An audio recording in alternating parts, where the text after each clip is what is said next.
My name is Emma Boonstra. I'm the gallery manager at the Paint Creek Center for the Arts.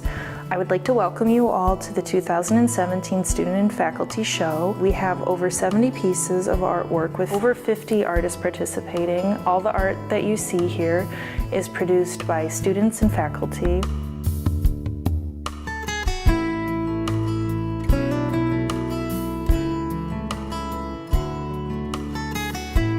My name is Karen Childs Elder, and I've been teaching art for 29 years. I've been at Paint Creek, maybe 7 seasons, the 2 times put together. I've taught large paintings with adults and a collage course, and I love to paint with little ones 5 through 9. And I am here with a couple pieces along with many other people for a wonderful show. My name is Mary Dudek. I'm an instructor here at Paint Creek Center for the Arts. Started teaching here about a year ago.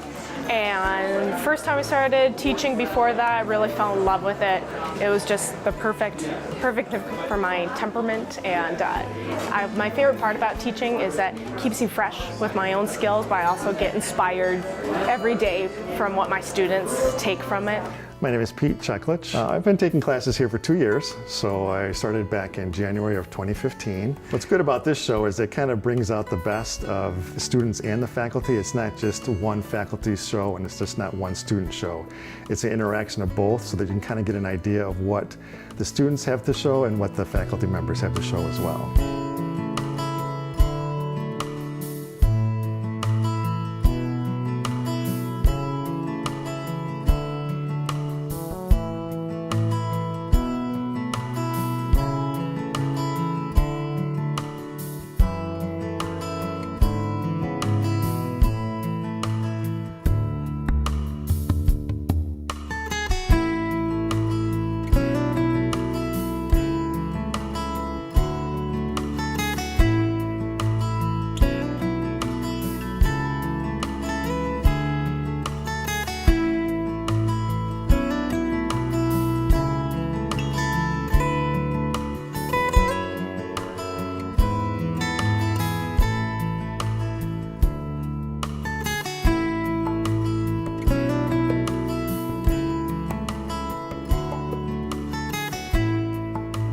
I have behind me a collage, which I enjoy doing with miniature paintings. This one's called It's a Rich Life. I like to bring in collectibles or antiques or something and give a feeling, just as suggesting a warmth and a richness in this piece. I feel like we can overlook everything that's healthy and wonderful about these different countries because they become their story of challenge rather than the story of all the richness that they have. So that's why I did this piece. Another piece over here, this is called Silk on Blue, and it has little pockets that are fun to open. And it's made with a miniature oil painting and collected objects and antiques. So I try to make pieces that have little bits and windows that you can play with and open and not be all that serious about. Just kind of have a little bit of fun. And I first draw it with pencil and then outline it with Sharpie and then colored it in with crayons. Our teacher said that she just showed us how to make it, and she just said you can design it however you want and make it look cool. And that's how I designed it with the colors and hearts on it. This is one of my very first abstract paintings that I've done. I'm usually more into the landscape paintings, and they're very detail oriented. So I kind of took that characteristic and applied it towards this abstract here. And what I did was I took a board and I created an image, and then I duplicated that image on the left side over here. And I took a screwdriver and I actually gouged out the actual lines in the print to bring out the vertical and the horizontal lines. And then I went over this with a red and white type of tissue paper, and then I glued that down, and then I came back and I gouged out those same lines. What I really wanted to bring those lines out with was some stain. So I took some stain and actually put that over the top of the painting, and it brought out the lines and it brought in the perspective of the painting. It kind of takes your eye towards the back of the painting to the left here. I really like that aspect or the perspective of this painting because that's one of the characteristics I like to use. My piece is titled A Stone's Throw. It's a figural representation of Jesus and the woman caught in adultery found in the gospel. So I sculpted them out of clay, then made a rubber mold, casement molds, and then cast them and painted them to get them the way they are now. The background of the story is there's a woman who's caught cheating on her husband, and she's brought before Jesus, who's teaching at the time, and everyone's accusing her, and the law at the time said she would be stoned to death.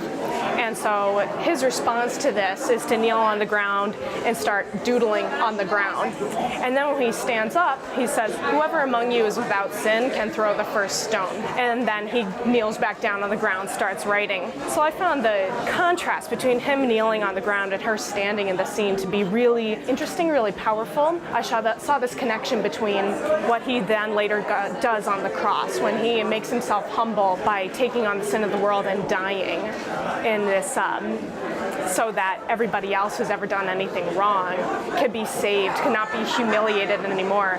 And so that's sort of expressed and foreshadowed when he kneels down on the ground and even gets beneath her, as it were, making himself lower and more humble. So I saw this as a metaphor for Christianity in general.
I've been reading Elizabeth Gilbert's Big Magic, and she encourages people to not let anything that would stop you from being creative block you. And I've found it a delight, and I've thought about Paint Creek synonymously and how people deserve to have the fun of giving themselves that time to lean into creative pursuits and just feel how wonderful that feels. So I encourage anybody and everybody to do it. Something I teach to all of my painting or drawing or private lesson students is to draw every day.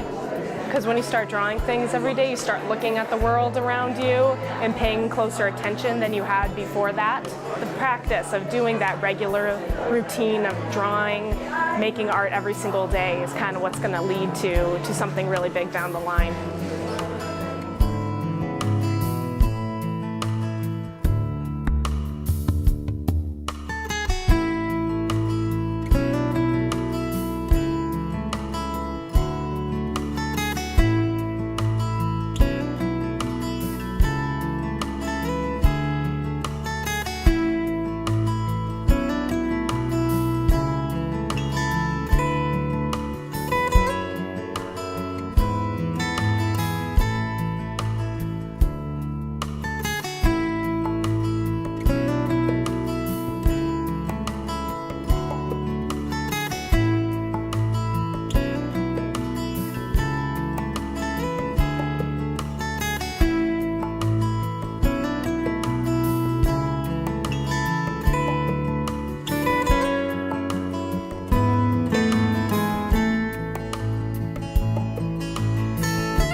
So what I like about the Pain Creek Center is the fact that it's a smaller establishment, which is good because I think the teachers have a better interaction with the students, and you're not just a number in the class, you're actually somebody that they can identify with. They offer a wide variety of classes to take, from photography to painting to ceramics to clay.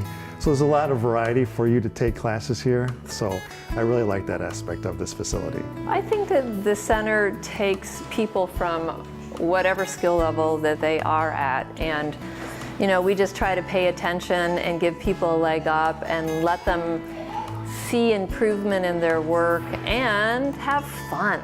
By taking the classes here at Pain Creek, you can see where you can be and get some ideas about what's being taught, what kind of skills you can learn.